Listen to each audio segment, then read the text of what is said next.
Hello again, this is Paul, and I'm just showing a newly acquired camera that I recently received. And I wanted to go over it because it's kind of the end of the line, full featured non-reflex camera that Bolex made with the turret. They continued to make the M for, I believe, probably years after they made this model, but the M only has a single lens position and no filter slot, so it's not a true filmmaker's camera. It was used by football teams and other scientific purposes that didn't require all the bells and whistles of a reflex camera. Anyway, let's go over this camera. This is the H-16S, which is the Supreme, and it's the top of the line non-reflex camera that Bolex made for a few years before I guess that market dried up.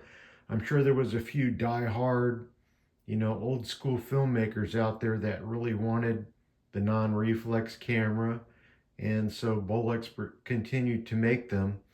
And as you can see, it has the square base, it has the single frame and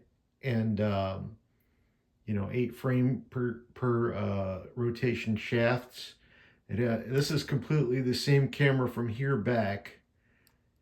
It is the same camera as, say, an RX4. Internally component wise, it's almost identical. The only big difference is on the reflex models, they have the Rexo fader, so they move the shutter onto the turret plate and made the turret plate thicker, and I've gone over that in other videos. But so this one just has the thin turret plate because it doesn't have the reflex prism in it. The famous Bolex reflex prism isn't in this one, but it does have the three lens positions. So I have a 15 millimeter, a 25 millimeter, and a 50 millimeter mounted. I already owned these lenses before I acquired the camera, and the camera didn't come with any lenses.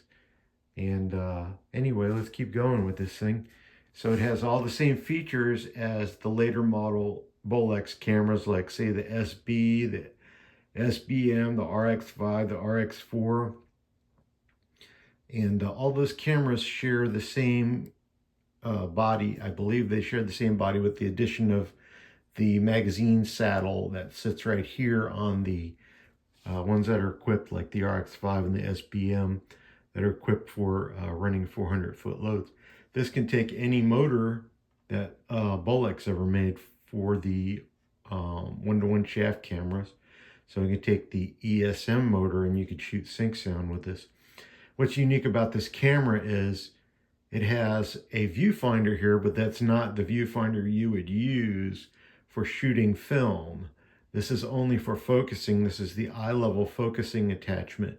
And it doesn't come with this. This is an additional thing you have to purchase. If you didn't purchase it, you'd have to look straight down through this hole, looking straight down to focus. So there would have been a cup there or whatever. But anyway, it has a little screw right here. So if you try to take one of these off, remember to take the little screw out, or it won't come off and you'll be tugging on it and possibly damage the thing. Anyway, this one is in really nice condition. I would say it's pretty close to an 8 out of 5 now. When I got it, it had a few little light corrosion spots on the top, which show up as a black stain looking thing. So I sanded them out with, like 3000 grit sandpaper. Then I buffed the whole thing with a buffing wheel, and it's, as you can see, it's shiny and like it was when it was new. I buffed out the handle. It had some, minor dirt and grime, just from sitting in a box for years. Here's the finder. The viewfinder is a parallax finder that's mounted to the door here. And so there's a little lever for taking it off. It's right here on the underside. You would push this forward and this whole thing would swing out, and then you push it forward and it comes off. Then you have different settings for 15 millimeter, 25 millimeter, 75 millimeter, various lenses. And this is the parallax adjustment. So when you turn this, if your subject is further away, you turn this and adjust it towards the infinity end, or you turn it the other way, and using Pythagorean's theorem, if you're familiar, it changes the angle here. So if it's closer, it's going to swing this way. If it's further away, it'll swing this way. So it's very clear and bright. This one has the 10 millimeter, I believe this is the 10 millimeter attachment that swings up. It's pretty cool. It gives you a supplementary little lens that gives you that viewfinder area for a 10 millimeter lens. So swing that back in, and now it's back to its 25 millimeter position. So the turret, let's talk about focusing this. So this is the taking lens right here. And so to focus it, I'm going to, there's a prism that sits just behind this lens position. It's a little, triangular prism, and the light hits it, and the front of it is like a ground glass, and it's at the exact same plane as the film plane back here. And so when you focus it here, it focuses for the proper distance from the film plane. You do that through this eye level focusing attachment, which has a little mirror inside and aims straight down so you can see directly out of this lens.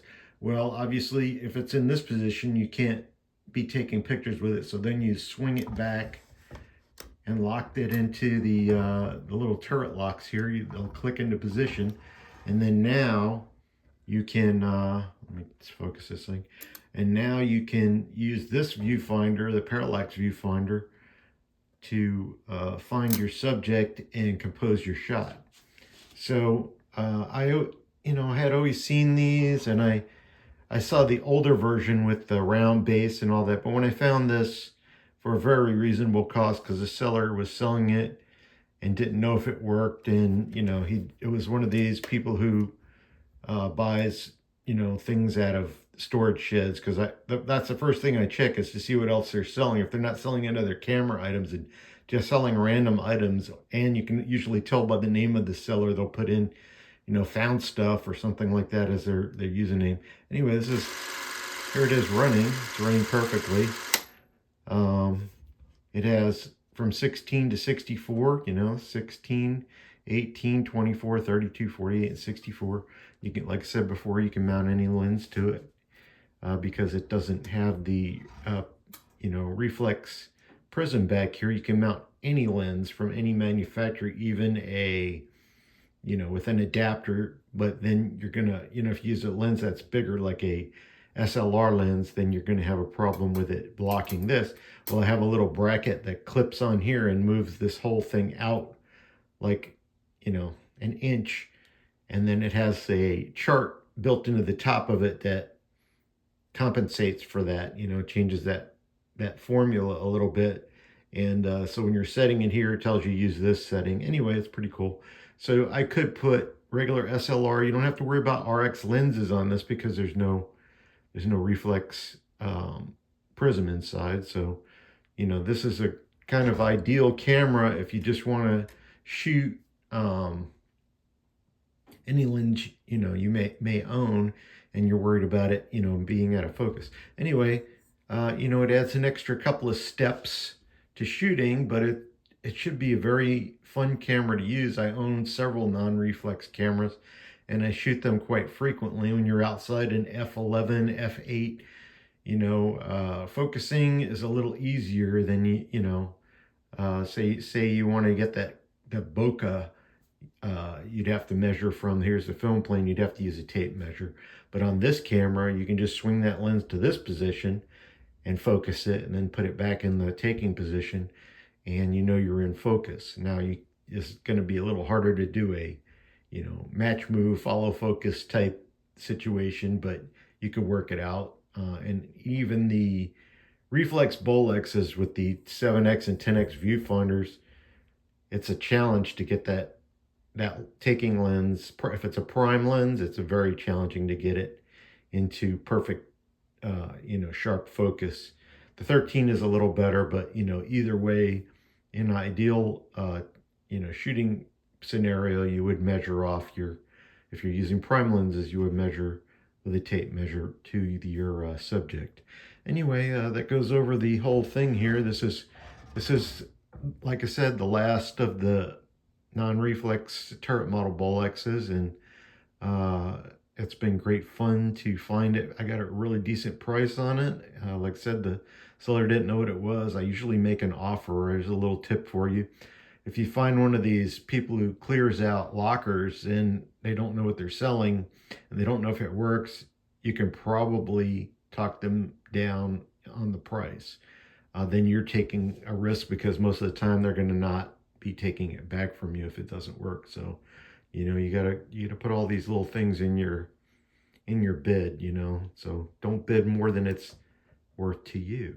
If it's worth $300 to you, then tell them $300. If it's worth $100, and if you don't get it this time, guess what? There's thousands of other auctions out there, and just wait your time. That's what I do. And I never ever pay that, I'm a camera dealer price, because they're the reputations of most of the camera dealers on eBay have really diminished since I started, buying stuff on there. Anyway, I don't want to go off on a rant. Just showing this beautiful camera. Let me do a little, one-time rotation here, slowly. And, I'm going to enjoy shooting with this. And thanks for watching. Bye-bye.